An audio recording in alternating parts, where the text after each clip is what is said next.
ఉంటూనే లేనట్టుగా అనమాట.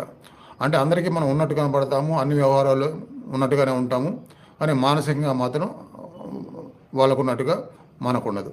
మానసికంగా మాత్రం లేనట్టుగానే ఉంటాం అన్నమాట. ఆ లేనట్టుగా ఉంటూ ఎన్ని పర్యాయాలు వీలైతే అన్ని పర్యాయాలు శ్వాసల్లో ఓం కానీ లేదా హాంస కానీ వాడిని చాలా పర్యాయాలు రిపీట్ చేస్తూ ఉండాలి. ధ్యానం కోసం కూర్చున్నప్పుడే కాకుండా మామూలు లైఫ్లో మామూలు టైంలో కూడా చాలాసార్లు రిపీట్ చేస్తూ ఉండాలి.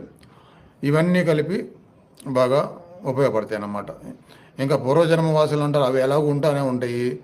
తెలియని కారణాలతో బ్రెయిన్లో డిస్టర్బ్స్ వచ్చి ధ్యానం కుదరకపోవడం అవి ఉంటానే ఉంటాయి. అట్లా ప్రయత్నం అయితే జరుగుతూ ఉండాలి. ఎందుకంటే ధ్యానం కుదరట్లేదు అనే ఫీలింగ్ ఎక్కువైతే అది కూడా అసంతృప్తిగా పెరిగిపోతే అది కూడా తిరిగి మళ్ళీ ధ్యానంలో ఏకాగ్రత లేకపోవడానికి కుదరకపోవడానికి అది కూడా మళ్ళీ ఒక కారణం అయిపోద్ది. ఇన్ని రకాలుగా ఇన్ని కోణాల్లో